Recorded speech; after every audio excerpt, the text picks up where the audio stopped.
To some, he was a rival. But all I know is head-to-head, Detroit, Isaiah, better than Chicago. I'm saying is Giannis. To others, a demanding teammate. He tested everybody he played with, and I stood up to him. He hauls off and hits me in the chest, and I just haul off and hit him right in the fucking eye. But for almost every basketball player, Jordan was the biggest inspiration. Everyone wanted to be like Mike. You know, you want to be fast like Isaiah, shoot like Bird, rebound like Barkley, pass like Magic, be dominant like Shaq. But man, I wanted to be like Mike. To the world, MJ was an icon, a global superstar who changed the NBA and sports culture forever. One day you might look up and see me playing the game at 50. Oh, don't laugh. To honor his legend, we've compiled a collection of the greatest stories about his airness, a player whom they called the Black Jesus, and the guy with the most aura in NBA history. There were certain players throughout NBA history who put fear in opponents' hearts. Kobe was one of them. Shaq was feared due to his immense size and physical prowess. Allen Iverson was feared too, as everyone was afraid to get their ankles broken by AI. While Larry Bird could take all your confidence away with one line. It's really just teasing. I looked around and everybody's looking at me. I go, who's coming in second? However, nobody was as feared as Michael Jordan, who was as equally vicious and vindictive as he was a great basketball player. Nick Anderson said 45 is not 23. Oh, Lord. I would have said, man, y'all, you don't shut the fuck up. What is you doing? That motherfucker took out that damn thing. I saw 2-3. I said, oh, Lord, we in trouble. You did not want to piss Michael off, ever. Michael, who do you think you are? So at half, I have 10, and he has 4 points. He ended up with 44, and I ended up with 12. Even though he played before the smartphone era, Jordan would read every news article and watch every TV segment to find even the tiniest bit of inspiration. Before the 1992 NBA Finals, some analysts suggested that Clyde Drexler might have an edge over Michael Jordan because he was a better three-point shooter. So, what did Jordan do? He scored 6 threes in the first half, breaking the finals record for most threes in a half, as well as for most points in a half with 35. On March 19, 1993, Washington Bullets guard LaBradford Smith went off for a career-high 37 points in a road loss to the Chicago Bulls. Following the game, Smith reportedly told Jordan, "Good game, Mike." Claiming that he felt Smith was mocking him, Jordan supposedly told people that he would drop 37 points against Smith in the first half of the team's next meeting, which was scheduled on the very next night. Jordan didn't quite live up to his braggadocious claim, as he only managed to score 36 points prior to halftime. Years later, Jordan admitted that Smith never said, "Good game, Mike," and that he simply made up this story to give himself some added motivation. But when you provided that motivation yourself, you were in big trouble. We in Chicago, JR is having a good game. I was just like, yo, keep killing Mike can hear me. I see him and Mike having a conversation. So he's like, he don't really know he excited. Now MJ on the back leg joint. In this next 67 minutes of play, y'all, we down 25 now. It was just at 2. Mike had 18, he had like 40 now. MJ was ruthless, and he wasn't hesitant to pick on anybody and say whatever came to his mind. When the Chicago Bulls faced the young and talented Charlotte Hornets in the first round of the 1995 playoffs during a crucial moment in Game 4, with the Bulls up 2-1 in the series, Muggsy Bogues had the ball during crunch time, with MJ guarding him. Jordan stepped back and gave the 5'3" Bogues the chance to shoot, while yelling, "Shoot it, you fucking midget." The shortest player in NBA history took the shot. It didn't come close, as he was just another victim of Jordan's brutal trash talk. However, Jordan didn't care about size, and he wasn't afraid to challenge much bigger players. After Dikembe Mutombo bragged that Jordan never dunked on him, You haven't got me in 6 years. Just go and say it. No. MJ got him the very next game they played, while giving Mutombo a taste of his own medicine, the infamous finger wag. A very similar story happened in Utah when the Bulls played the Jazz, and Michael dunked hard on 6'1" John Stockton. Jazz owner Larry Miller yelled, "Pick on someone your own size." So, on the next possession, MJ dunked on 7'1" center Mel Turpin and shouted, "Is he big enough for you?" But Michael was competitive in everything, not just basketball. During the 1992 Olympics, the members of the Dream Team often played cards and shot countless rounds of golf between games. They also played ping pong, where one player ruled supreme. the young college guy Christian Laettner. Laettner defeated Jordan badly the first time they played, and for 2 days, MJ didn't want to talk to anybody, feeling humiliated by a guy who hadn't even played a second in the NBA. But Michael, being Michael, secretly had a ping pong table delivered to his room. I've heard through the rumor mill that Jordan had someone go out and buy a ping pong table and take it up to his room. Practicing maniacally for a few days until he was ready to get revenge. Nobody was safe from Jordan when it came to competition, and Michael would do anything to win. And even though he was one of the richest athletes of all time, he still never missed an opportunity to take money out of his teammates' pockets. Back in the 90s, the Chicago Bulls would entertain fans by staging virtual races between Bulls on the Jumbotron during timeouts. During one timeout, Michael Jordan bet Scottie Pippen $100 on which Bull would come in first place. The two bet on the games throughout the season, and Jordan almost always won because, unbeknownst to Scottie, Michael would take the court before the game to see the races being tested out on the Jumbotron. Michael was notoriously harsh on his teammates. And the most famous story of his ruthless competitiveness was when he punched Steve Kerr during practice. I just haul off and hit him right in the eye. However, that's just one example. Jordan also punched Will Perdue. Will set a legal pick on MJ. MJ said, Will, don't do it again. Fields ran it again. Legal pick. MJ walks up to Will. Boom! Let him up. Let him up. It was over. The next day on the plane, Will gets on the plane with a huge shiner. When the Bulls let Charles Oakley go and brought in Bill Cartwright, Jordan resented the loss of his friend and took it out on Cartwright, calling him Medical Bill and intentionally throwing impossible passes at him in practice to draw attention to what he perceived to be his bad hands. In The Last Dance, we saw how MJ talked trash to Scott Burrell. However, Burrell later defended Jordan, saying that he only used intimidation tactics to challenge his teammates. He just wanted me to be prepared for what I was going to face later on in that season. Still, some players weren't equipped to handle this kind of criticism. Kwame Brown, whom Jordan selected first overall in 2001, might be the biggest example of Jordan's ruthless approach gone awry. His hero's Jordan, his nemesis is Jordan, but his real nemesis is Oakley. I remember we sitting at the bar and Jordan there, and Kwame is like, yeah, I'm gonna him up. I'm gonna whoop his ass. Kwame was like, he by himself. Bartender, shots, give me 5. Jordan come, hey, ho, what your ass over here doing, ho?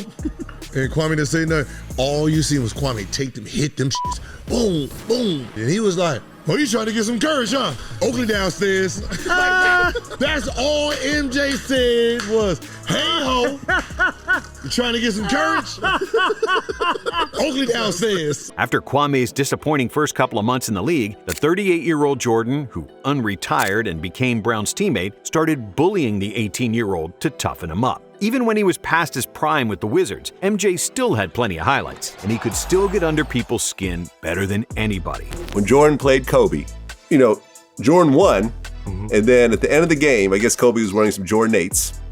And, Jordan smacked him on the butt and said, you can wear the shoes, but you'll never feel them. Yeah. However, all those stories of trash talk wouldn't be as amazing if Jordan's game couldn't back it up. His teammates said that the Bulls' practices were often harder than games because Jordan demanded perfection, which in turn made the actual games easy. The one thing about Michael Jordan was he never asked me to do something that he didn't do. Jordan was a star and a leader from the moment he stepped into the NBA, scoring 37 points in his third game and leading the league in total points in his first season in the league. His aerial ability was unmatched and something the NBA had never seen before. When he dropped a career-high 69 points against the Cavaliers, he was telling poor Craig Elo exactly how he would score on him, and then he did it. Even his biggest critics had to admire Michael's game. Joe and I would be on the phone and we'd be talking because we got to play against them, right? And they were playing New Jersey in Chicago. And Joe and I, we talking and Jordan came down on the left side, caught on the left wing, went through a couple of dribbles, and then he took off on the left box. And dude floated all the way to the right box. And then laid it up on the other side. And I swear to God, Joe and I were on the phone, and for about 5 minutes, man, it was just dead silence. Just dead silence.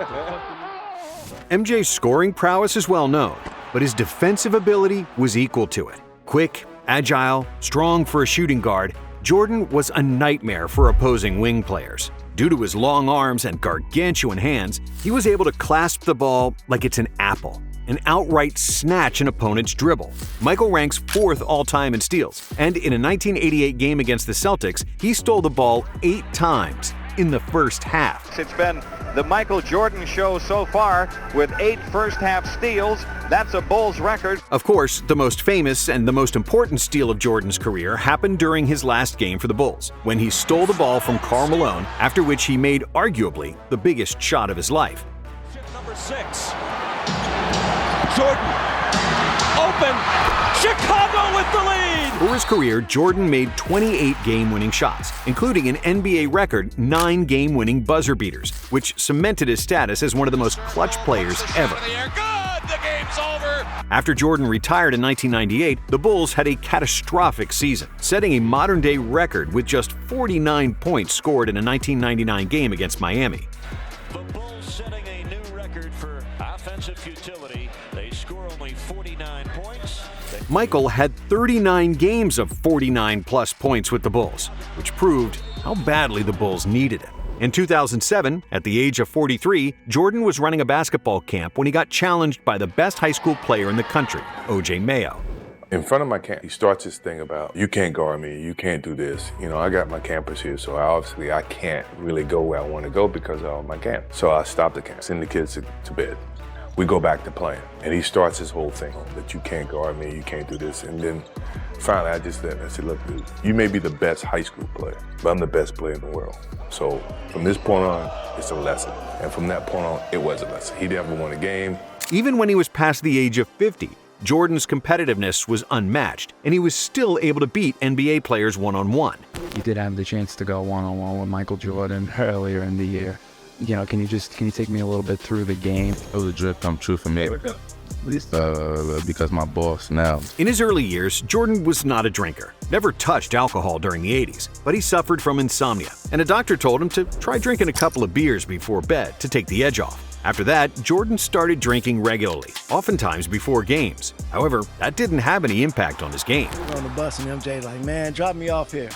And drop him off at the bar, he say he gonna have some beers. He tell us to pick him up on the way back to the game. We get on the bus, yeah man, I'm feeling good, right? Bubbly, you can smell the beer on him. Going through warm-ups, man, I'm seeing 3 rims, I'm gonna shoot at the one in the middle. Got 30 at half. Even after 36 holes of golf and a dozen beers, MJ could still score 40. Meet me at Sunset Ridge. Early, we're gonna go play 18 holes. We played around, beat him for a couple thousand, and I'm getting ready to leave. Now, Bulls are playing that night. They play Cleveland. So I'm thinking he's leaving, it's 10 o'clock. He's like, no, let's go play again. We roll around another 18. He goes, I'll bet you that we win by 20 points and I have more than 40. Son of a gun goes out, scores 52, and they win by 26 or something after 18 holes of golf. And 36 holes of golf. 36 holes of golf and having like maybe 10 Bud Lights. Jordan's aura was simply unmatched, and he is by far the coldest dude to ever touch a basketball, and someone who could intimidate players just by his presence. One time we played the Bulls, we get off the bus before the game. Jordan parks inside his Ferrari, we're getting off the bus, and he's smoking a cigar. Before the game? Before the game. And he's like, who's gonna check me? Everybody pointed at Calvin. One time, Michael got so bored that he started counting his points backwards against Steve Smith. One time I know he started counting backwards. You know, he said something like 38, and I didn't get it, Reggie. You know what I mean? And he started saying 36. I said, wait a minute. So he's going backwards, and now if he gets to 0, he got 40. MJ could hit free throws with his eyes closed and switch hands mid-air before a layup in the NBA Finals. Nobody was above Jordan, not even presidents. There is a reason you call somebody the Michael Jordan of. Michael Jordan of neurosurgery, or the Michael Jordan of rabbis, or they know what you're talking about. Because Michael Jordan is the Michael Jordan of greatness. He is the definition of somebody so good at what they do that everybody recognizes. With iconic quotes like, and we're walking off the floor and Tex look at me and says, you know, there's no iron team. It's not an iron team, but it's iron win. Or, I've never lost a game. I just ran out of time. And to learn to succeed, you must first learn to fail, just added to Jordan's legend. Of course, there's also the iconic "I'm back" one-liner, when he unretired for the first time in 1995, which was something that the Terminator would say. I'm back. And in fact, for many players' championship dreams, Jordan indeed was the Terminator. And even though those big 90s suits look out of style now, they still look good on Jordan, who inspired a whole generation on how to dress. And he was the very epitome of cool. But I remember, man, and I'll never forget it. He showed up to the joint. And I just remember the reaction from everybody else. All the other, 74. You know what I mean? All the other 74. And I remember the reaction from them. You know what I mean? Like, I was looking at it like, yo, this man is the man. Playing with an unmatched drive to win, a killer instinct to destroy his opponents with legendary trash talk, and a style that matched the substance, it's perfectly clear why everyone wanted to be like Mike. This man oozes confidence, and without any doubt, he is the player with the most aura in NBA history. Thank you for watching. And if you like this one, we have another video for you right here.